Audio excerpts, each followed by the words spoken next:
말씀은 두 가지 내용을 기록을 합니다. 하나는 도피성에 관한 내용이고 또 하나는 하나님이 주신 율법에 대한 내용으로 제가 페이퍼에도 썼습니다만 5장에 가면 이제 10계명의 내용이 등장하는데 이 10계명에 대한 서언의 말씀, 10계명이 어떻게 해서 주어졌는지에 대한 말씀을 기록합니다. 도피성의 세 곳을 언급을 하는데 오늘 그 지도를 한 장 나눠 드렸어요. 전에 한번 드렸던 지도긴 한데 지도가 좀 거목해 나온 부분들이 있고 그래서 글씨가 잘 안 보이시기도 할 것 같아요. 제가 그 노란색 테두리를 그어놨습니다. 왼쪽 요단강을 중심으로 해서 왼쪽 편이죠. 이게 요단강 서쪽이 되고 오른쪽 편이 요단강 동쪽이 됩니다.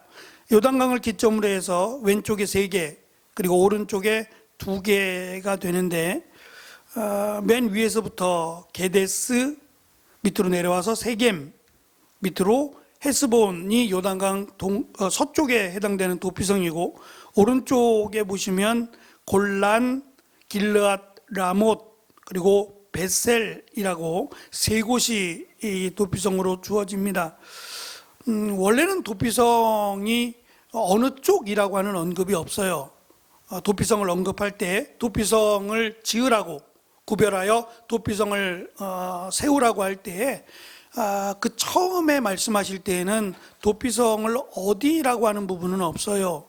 6개를 세우라고만 하셨지 도피성을 오른쪽에 3개, 동쪽에 3개, 서쪽에 3개라는 언급은 없어요.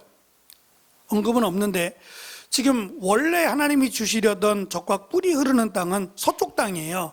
요단강 서쪽에 해당되는 땅이었는데 이스라엘 백성들 중에 므낫세 반지파, 그 다음에 갓지파, 르우벤 지파가 오른 땅이 더 넓으니까 오른 땅을 달라는 거죠. 그래서 오른쪽 땅을 원래는 그 우리가 알고 있는 말씀에 있는 것처럼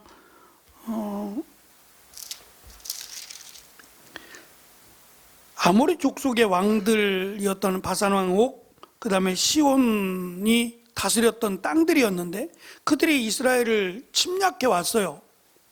그 침략해 왔을 때 하나님이 암몬 땅은 취하지 말라, 모압 땅도 취하지 말라라고 하셨죠. 근데 이들은 정복하라고 하셔서 이들을 정복하고 이들의 땅을 취하게 되면서 지금 말씀드린 세 지파가 우리는 동쪽 땅을 차지하겠다라고 선언을 합니다. 대신 서쪽 땅은 우리가 포기하겠다라고 해서 나머지 9개의 지파도 그것에 대해서 찬성을 해요. 그래서 오른쪽 동쪽의 땅을 차지하게 되면서 모세가 지금 이 오른쪽 편에 3곳의 도피성을 두겠다고 하는 거예요. 그러니까 여기에 대해서도 지금 하나님께서 모세에게 이르셔서 모세에게 말씀하셔서 모세에게 오른쪽 땅에 있는 원래 예정되어 있지 않았던 원래 하나님이 주신다 하신 땅이 아닌데 그 땅을 이스라엘의 지파가 차지하게 되니까 하나님께서 그 땅에도 도피성을 두라고 명령하셨는지에 대해서는 알 수 없어요.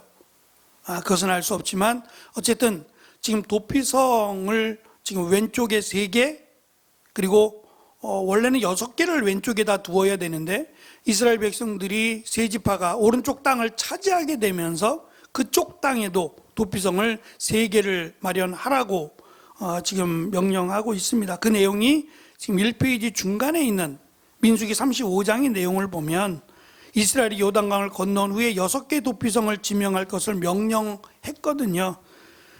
그런데 지금 신명기의 내용을 보면 모세가 요단강 동편에 3개의 도피성을 지명한 것은 원래 예정되어 있지 않는 오른쪽 땅을 이스라엘이 차지하게 되면서 비롯된 일이다라고 하는 점을 밝힙니다. 도피성이라고 하는 것은 말 그대로 도피라고 하는 의미가 있어요. 그러니까 의도적인 살인인 경우는 도피성에 들어갈 수 없어요. 도피성에 들어갔다고 할지라도 일단은 살아야 되니까 내가 실수로 계획한 것이 아니라 실수로 사람을 죽였다 스스로 이제 고백하는 거죠. 그러면 일단은 피해야 돼요. 어쨌든 실수로 인해서 사람이 죽었다 할지라도 그들의 가족이 내버려 두진 않겠죠. 눈은 눈으로, 이는 이로 라고 말씀을 율법은 돼 있기 때문에 그것에 의하면 실수로 사람을 죽였더라도 가족들은 이 사람에게 괜찮아 라고 말하지 않을 거예요. 그러니까 이 사람은 서둘러서 가장 가까운 곳, 지금 내가 있는 곳에서 가장 가까운 곳, 그러면 도피성이 어디 있는지 알아놔야 될 것 같아요. 그죠? 나중에 가서 도피성이 어디 있느냐고 물어보면 큰일 나지 않겠어요? 그러니까 도피성이 내가 있는 곳에서 적어도 멀리는 갈 수 없으니까 내가 있는 곳에서 가장 가까운 도피성이 어딘가라고 하는 점들은 미리 숙지하고 있어야 될 것 같아요. 뭐 계획적 살인을 하는 경우라면 이건 뭐 말할 것도 없지만 누구라도 이런 실수를 할 수 있기 때문에 혹이라도 이런 실수를 했을 때에 가족이나 그와 관련된 식구들로부터 피해야 되기 때문에 일단은 도피성 안으로 들어가야 됩니다. 들어가고 난 뒤에 그것에 대한 증인들, 함께 있었던 증인들에 대해서 물어보겠죠. 확실하게 그 부분을 정리를 해야 될 겁니다.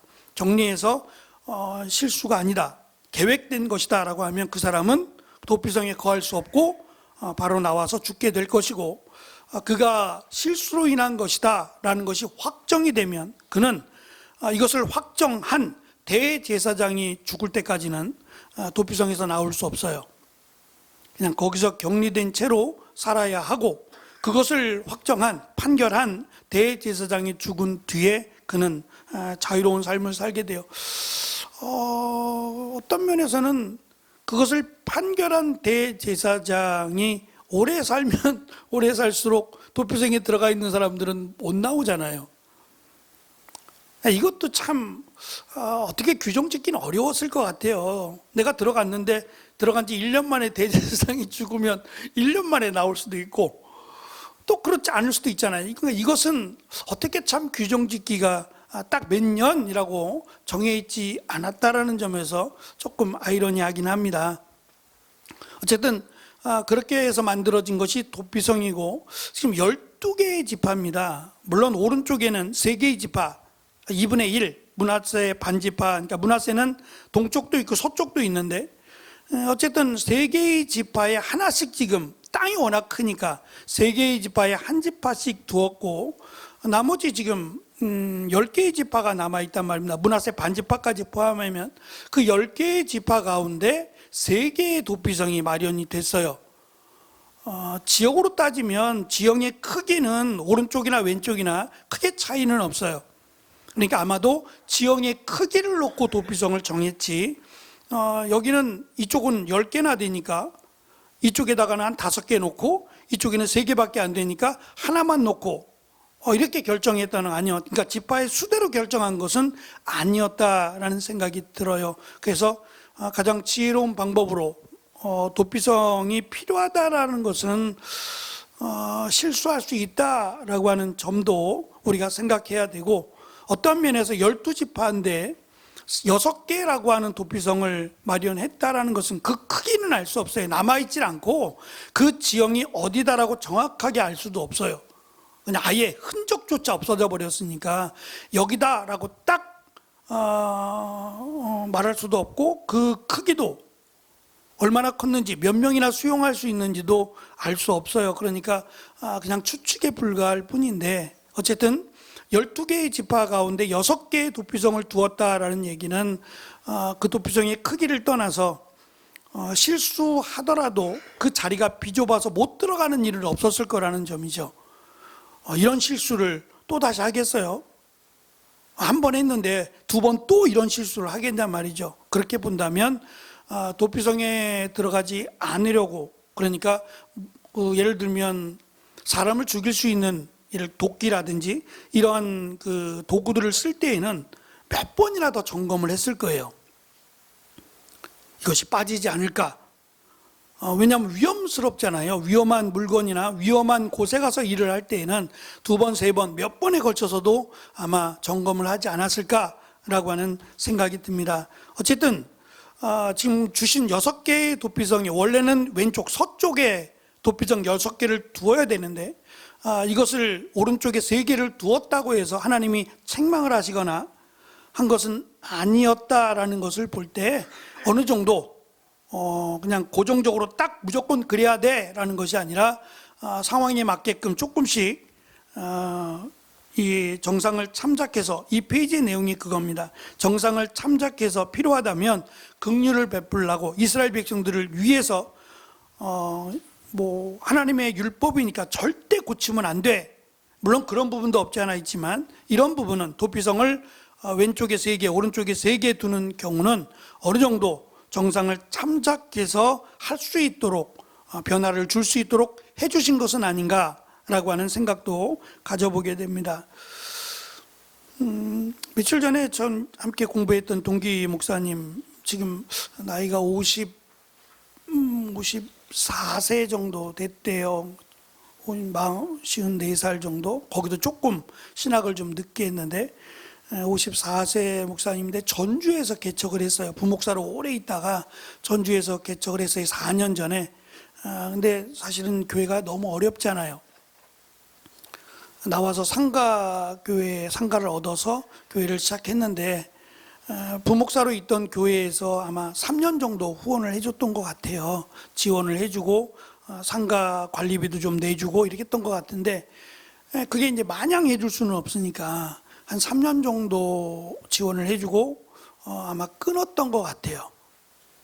그러니까 이제 인원은 얼마 안 되고 가족을 빼면 한 3명 정도 되는데 이 관리비를 내면서 생활하기는 어렵지니까 사모님은 뭐 진작부터 일을 나가셨고 요양보호사를 하신다 그러더라고요. 일을 하셨고 이제 목사님은 하여튼 나름 참 부지런하고 열심히 있는 친구여서 열심히 이 사역하는 것도 이렇게 가끔 카톡으로 좀 보내오고 막 그래요. 제주도 많고 굉장히 그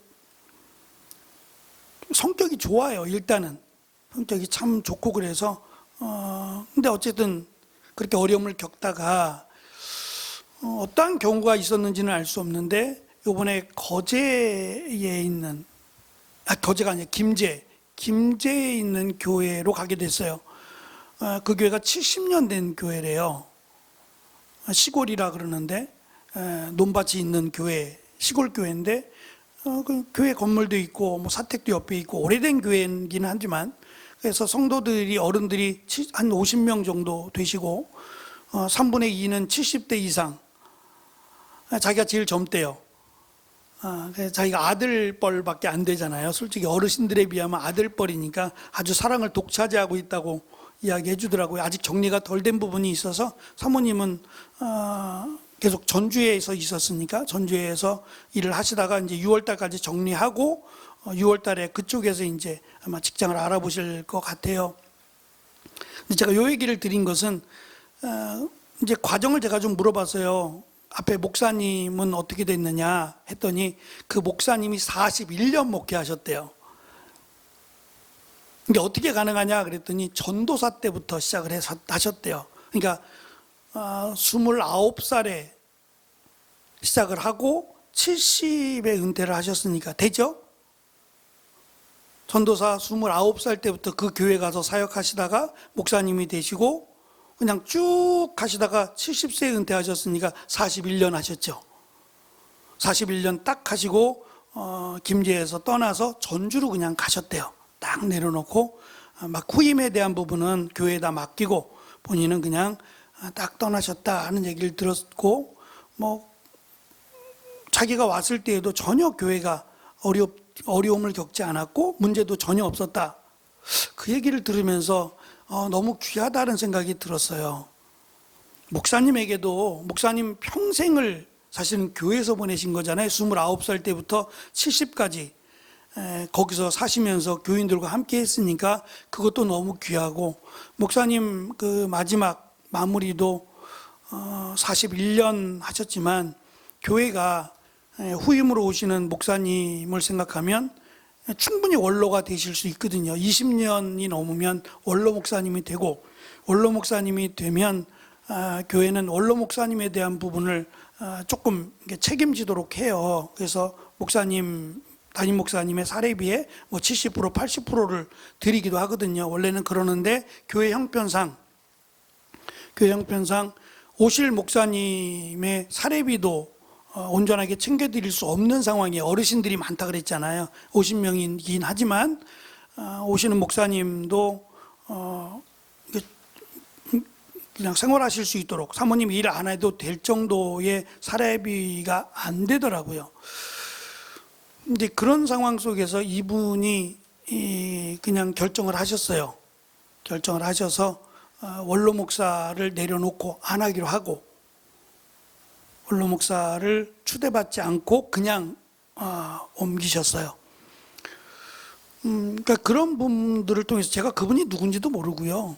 뭐 성함을 알더라도 제가 어떻게 알겠어요. 근데 41년을 목회하시고 그 목회한 그 영향이 교회가 건강하고 어쨌든 전혀 마음이 흐트러지지 않았고 성도들도 나름 젊은 목사님 54세가 젊은데 젊은 목사님이 와서 목회하셔도 전혀 시끄럽지 않은 목사님 너무 좋다고 너무 행복하다고 그래서 사모님은 지금 전주에서 일하고 계시니까 아마 오늘 금요일 날 오셔서 주일까지 일하시고 주일날 저녁에 또 내려가시고 할 거예요. 애들은 기숙사로 가 있고 와가지고 막 반찬 목사님 혼자 이제 주로 월화수인가 일주일에 2번 온다고 하니까 와가지고 반찬도 해주고 이것저것 있으면 다 챙겨준다고 하니까 옛날 목회에 대한 생각도 좀 있고요. 어쨌든 제일 중요한 것은 교회인데 교회가 흔들리지 않고 목사님이 아름답게 자기의 목회를 잘 마무리하고 후임 목사님이 와서 잘 할 수 있도록 그렇게 해주신 것에 대해서 제가 들으면서도 너무 귀하다, 너무 귀하고 교회를 먼저 생각하셨다는 것이 귀하다. 그리고 목사님이 앞으로 이제 남은 여생을 어떻게 보내실지는 모르겠지만 그것도 역시 하나님을 믿는 믿음으로 함께하지 않을까라고 하는 생각도 가져보았어요. 모세의 마음도 그러리라고 저는 생각해요. 분명히 그럴 겁니다. 비록 자신이 함께 들어가서 하나님이 자기를 부를 때까지 언제 부르실지는 알 수 없지만 건강하니까 하나님이 한 번 더 기회를 주신다면 안 된다라고 말씀을 하셨지만 한 번만 더 기회를 허락하신다면 이들과 함께 약속의 땅에 들어가서 잘 하나님의 말씀을 잘 전하고 잘 마무리하다가 하나님이 됐다 하시면 그 마음밖에 없을 것 같아요. 근데 그것도 안 된다고 하시니까 더 이상 말하지 말라라고 하시니까 이제 모세는 자신의 마무리를 어떻게 해야 될까, 내가 어떻게 이들과 마지막 시간을 가질까를 충분히 아마 고민하고 생각했을 것 같아요. 그랬다면 지금 이 모세의 유언적 설교라고 할 수 있는 이 부분이 더욱 귀할 겁니다. 모세 스스로가 생각할 때에도 또 모세를 대하는 이스라엘 백성들도 물론 그들이 정말 모세가 떠나가리라고 믿지 않았어요. 그러니까 시신도 찾고 막 그런 모습들이 보이는 것은 뭐 이스라엘 백성들의 믿음이 없는 모습이야 뭐 이미 충분히 우리가 살펴보았지만 그럼에도 지금 이 고별적인 설교를 하고 있는 모세의 입장에서는 믿을 수밖에 없죠. 하나님이 안 된다 하시면 못 들어가는 거고 하나님이 됐다 하시면 가야 되는 거니까 모세만큼은 하나님의 말씀이 그대로 이루어진다라고 믿었을 거예요.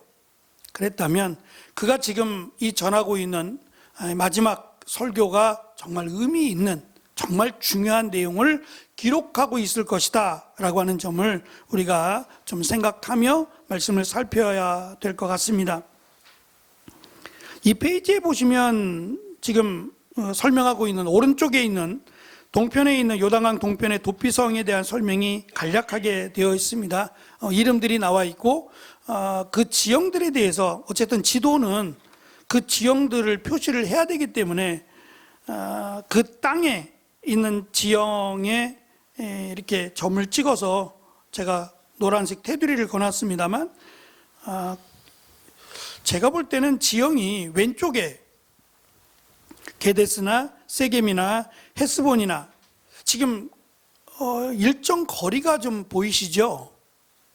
한쪽으로 몰려있지 않고 어느 정도 일정 거리를 두고 기록한 것을 보면 제가 길르앗 라못이라고 중간에 있는 길르앗 라못이 좀 내려와야 되지 않나?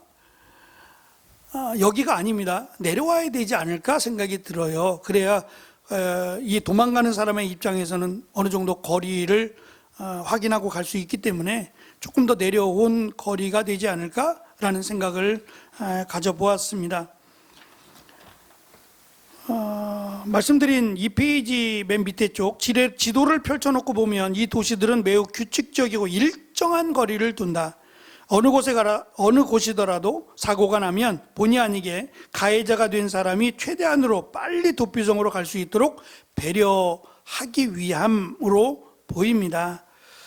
성경에 기록된 내용들은 남쪽에서 북쪽으로 올라가는 순서에 따라서 기록을 합니다.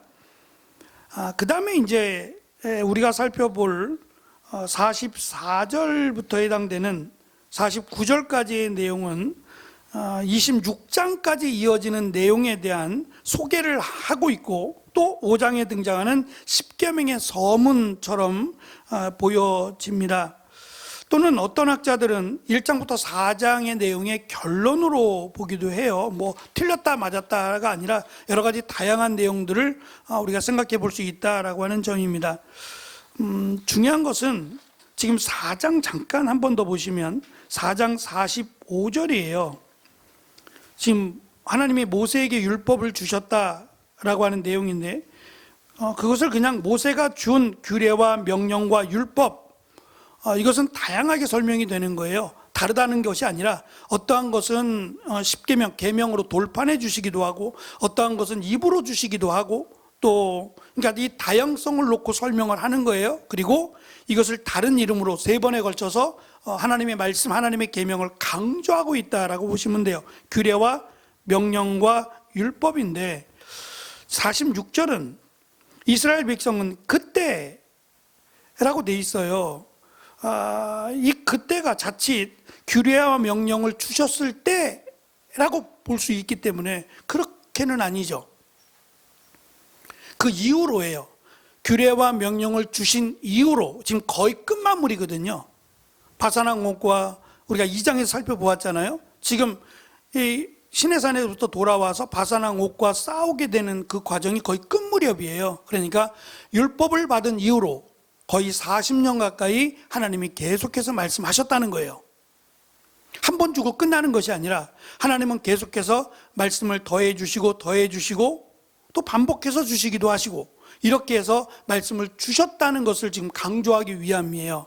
무슨 말이냐면 하나님과 이스라엘과의 관계예요. 이스라엘 백성들이 하나님에게 율법을 달라고 하지 않았어요. 하나님이 일방적으로 율법을 주셨어요. 이렇게 살아야 한다. 이 말씀을 지켜야 한다.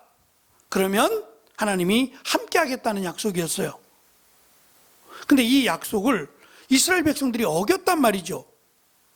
뭐 금송아지 사건부터 시작해서 그러면 관계가 끝나야 돼요. 언약이라는 것은, 계약이라는 것은 누구 한 사람이 어기면 계약이 끝나요. 근데 이 계약이 끝나야 되는데 이스라엘 백성들이 어겼으니까 끝나야 되는데 하나님이 이 약속을 또 주신단 말이에요. 그렇게 해서 하나님과 이스라엘 백성들의 관계가 계속해서 이어졌다는 것을 지금 강조하기 위함이에요. 그러니까 이스라엘 백성들이 하나님의 명령을 어겼으면 그 관계가 끝나고 처음에 금송아지를 섬겼을 때 하나님께서 모세에게 내 백성, 너의 백성 이스라엘을 이렇게 말씀하셨거든요. 나의 백성이 아니라 너의 백성이라고. 그러니까 하나님과 이스라엘은 끝났다. 관계가 끝났다. 더 이상의 율법을 주지 않겠다라는 말씀으로 말씀하셨고 모세가 기도하죠. 엎드려 기도해 하나님 용서해 달라고. 이 백성이 어두워서 어리석어서 미련해서 깨닫지 못해서 그러니 용서해 달라고. 이게 몇 번이나 하셨어요. 얼마나 많은 반복된 횟수가 하나님께 용서를 구했냔 말이에요. 그러면 하나님이 안 주셔도 되는데 율법을 주시지 않아도, 계명을 주시지 않아도 되고 그냥 하나님과 이스라엘 백성들과는 자연히 계약이 해지가 되는 거예요. 끝나야 되는 겁니다.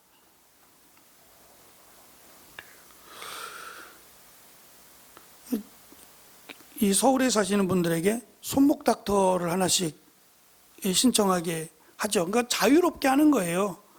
저는 사실 이 걷는 수가 8,000보가 안 돼서 어떤 분들은 한 달에 뭐 걷는 수가 8,000보 이상이 돼서 뭐 이게 이제 서울시 뭐죠? 서울시에서 쓸 수 있는 상품권으로 전환이 되잖아요. 우리 전사님들은 다 쓰실 것 같은데 많이 걸으시니까. 서울페이로도 오고. 근데 전 서울페이가 13,000원밖에 안 돼요. 지금 한 지가 꽤 됐거든요. 6월 달이면 1년 6개월이 넘어가는데, 그러니까 그만큼 8,000보를 못 걸어요. 그러니까 많이 걸으면 좋은 건데, 제가 자전거를 타고 다니는 것도 없지 않아 있어서 그럴 수도 있고, 건강을 생각해서 많이 걸으라고. 그래서 8,000보씩 걸으면 이게 이제 누적이 돼서 나중에 식사도 할 수 있고 이러거든요. 근데 제가 이게 지금 문제가 좀 있어요. 시계가 문제가 있어서 한번 끊어지면 자동으로 연결이 되는 연결도 안 되고 배터리도 너무 빨리 닳고 막 문제가 있어서 전화를 했더니 거기서 그럼 보내라 그래서 아예 그냥 끊어버리고 제가 있는 걸로 그냥 연결해 쓰겠다라고 하는 전화를 이제 하고 했는데 제가 뭘 잘못 눌렀나 봐요. 그쪽에서 제가 해지 신청을 했대요. 근데 해지가 안 돼요. 계약한 기간이 남아있기 때문에 해지는 안 되는데 제가 해지를 신청을 했대요. 그게 복잡해져 버렸어요. 근데 복잡해져도 시간이 지나면 해결이 된대요. 왜냐하면 해지가 안 되기 때문에 이게 좀 시간이 걸려서 워낙 많은 사람들을 케어하고 있어서 시간이 걸릴 뿐이지 해결은 됩니다 그러더라고요. 그래서 그러면 뭐 어차피 나는 8,000번은 힘드니까 매일매일 될 때도 있지만 안 될 때도 있으니까 그냥 기다리겠다고 한 지가 벌써 일주일이 넘었네요. 뭐 더 기다리라면 더 기다려야죠. 근데 어쨌든 해지는 안 되는 거잖아요. 계약 기간이 남아 있으니까. 그러니까 더 기다리면 돼요. 그러니까 계약 기간이 남아 있다는 게 사실은 위로가 되는 거예요. 제가 뭘 잘못 눌러서 해지를 시켰지만 해지는 안 되는 거예요. 해지하면 다시 하면 돼요. 다시 신청해서 하면 되는데 어쨌든 하나님께서 지금 이스라엘 백성들과의 계약 관계가 끝나야 되는 거예요. 이스라엘 백성들이 어겼으니까. 그런데 하나님은 끝나야 되는 계약 관계를 계속해서 말씀을 주심으로 끌고 가신다는 거예요. 그렇게 해서 이스라엘 백성들이 여기까지 왔다는 거예요. 바로 눈앞에, 바로 코앞에서 지금 바산왕 옥 그리고 시온을 어떻게 이겼느냐는 거예요. 우리가 영상을 잠깐 봤죠? 지도도 봤고 영상을 봤는데 도저히 이길 수 있는 상황이 안 돼요. 지형이나 여러 가지를 봤을 때 도저히 그들을 이길 수 없어요. 그 아모리의 두 왕은 그 지형을 아예 점령하고 있었던 강력한 나라입니다. 근데 그 나라를 어떻게 이겼냔 말이에요. 성경은 간단하게 이야기하지만 이것은 하나님이 아니시면, 하나님의 능력과 하나님의 은혜가 아니면 도저히 이길 수 없어요. 점령할 수 없다고요. 근데 점령한 것은 하나님이 우리와 함께 하셨기 때문인데 그 하나님이 우리와 함께 하신 그 근거가 계약관계라는 거예요. 하나님이 주신 율법, 하나님이 주신 계명이 존재한다라는 것은 하나님이 우리와 함께 하신다라고 하는 근거가 되는 거예요. 말씀드린 제가 그 손목닥터 계약 기간이 남아 있었기 때문에 제가 뭘 잘못 눌러서 해지 신청을 했지만 해지가 안 되는 것처럼 하나님이 말씀하시는 동안, 율법이 우리에게 있는 동안은 해지가 안 된다는 거예요. 그것이 은혜다. 그러니까 율법을 지키는 게 은혜고 율법을 하나님이 주셨다는 것이 귀찮은 게 아니라 은혜다. 그래서 율법을 지키고 그 말씀대로 살아가면 하나님은 하나님의 계약 관계가 계약이라는 것이 있기 때문에 우리를 지켜주실 것이다. 그러니 하나님을 찾지 않아도 우리 하나님이 주신 말씀 율법을 지키고 그 말씀대로 행하면 하나님은 반드시 우리와 함께 하신다라는 것이 모세가 깨달은 거예요. 모세가 이스라엘 백성들과 40년을 살아가면서 깨달은 지혜이고 또 하나님의 은혜를 이렇게 풀어가는 겁니다. 자신의 마지막 이스라엘 백성들에게 하는 말이 너에게 주신 율법이 귀한 줄 알아라. 너에게 준 규례와 명령이 소중한 줄 알아라. 이것이 있기 때문에 하나님이 보이지 않아도 함께 하시는 것이다 라는 말로 이들에게 지금 모세가 가르쳐 줍니다. 제가 며칠 전에 이 자전거가 언제부턴가 이 뒤쪽 브레이크가 잘 안 들어요. 이렇게 꽉 줘야 그나마. 근데 앞쪽 브레이크는 그래도 잘 들거든요. 근데 문제는 앞바퀴 브레이크를 내리막길에서 잡으면 자전거가 뒤집어진단 말입니다. 이게 굉장히 위험해요. 그래서 뒤쪽 브레이크가 들어야 돼요. 그래서 고민하다가 며칠 전에 저기 용답동 안에 자전거 고치는 곳이 있어서 갔어요. 가서 브레이크가 안 된다고 했더니 이제 브레이크를 풀어서 보니까 거기 그 까만색으로 된 이걸 뭐라 그래야 되는지 모르겠는데 고무 같은 게 하나 양쪽에 두 쪽이 고무 같은 게 들어 있어요. 이게 닳았다고 보여주더라고요. 닳았다고, 많이 써서 닳았다고 그러면서 아직 갈지는 않아도 되겠는데 라고 하면서 그걸 또 갈아주더라고요. 한쪽이 많이 기울었다고 그걸 갈아주고 이렇게 끼워서 지금은 나름 잘 듭니다. 근데 이분이 저에게, 그날이 이제 수요일이었는데 이분이 저에게 그런 말을 하는 거예요. 저를 어떠한 사람으로 봤는지는 알 수 없어요. 저는 이제 그날 수요일 예배가 있으니까 와이셔츠 입고 이제 있었으니까 사무원으로 봤는지 직장인으로 봤는지는 알 수 없는데 이렇게 말을 하는 거예요. 갑자기 중요하지 않아도, 제가 이제 그분이 한 말 써놨어요. 중요하지 않아도 관리하지 않으면 많이 불편합니다. 중요하지 않다는 얘기는 뭐 자전거 없어도 걸어 다니면 된다고 생각하니까 그렇게 생각을 하신 건지 모르겠지만, 제 자전거가 비싼 자전거도 아니고요. 여기다 세워놔도 가져가지도 않아요. 이렇게 말하면 안 되지. 또 가져가면 어떡해. 괜히, 하여튼 비싼 자전거 아닙니다. 그냥 뭐 중고 자전거를 산 거니까. 뭐 그럴지라도 이게 막상 없어지면 불편하잖아요. 상당히 불편할 겁니다. 왜냐하면 매일매일 제가 타고 다니니까 이거 정말 없으면 안 돼 라는 건 아니지만 그래도 있어야 됩니다. 그러면 관리를 해야 됩니다. 근데 그 말이 명언은 아닌데 그 말이 계속 남아요. 중요한 것은 우리가 신경 쓰잖아요. 그죠? 중요한 건 신경 많이 쓰죠. 근데 그렇게 중요하지 않은 것은 그냥 이렇게 방치해 놓을 수 있는데 이것이 나중에 상당히 불편함으로 우리에게 옵니다라는 얘기였거든요.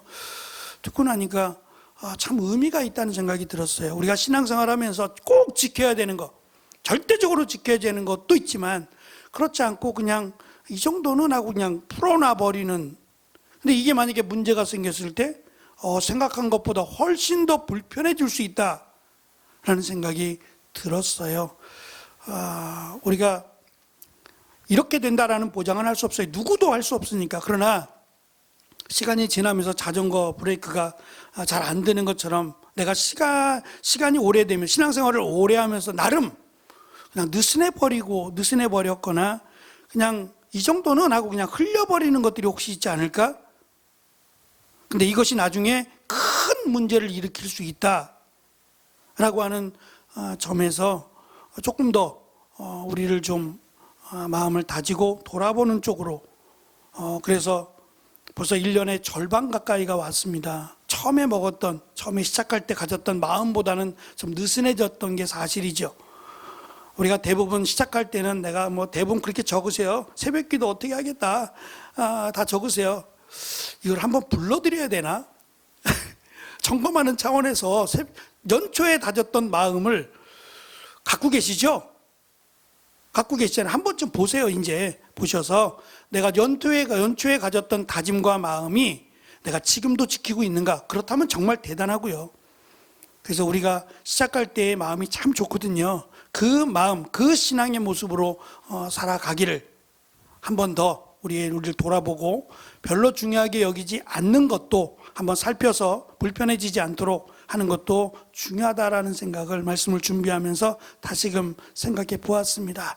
우리의 믿음이, 우리의 신앙이 하나님이 보시기에 기뻐하시는 귀한 은혜가 있기를 축원합니다. 기도하겠습니다.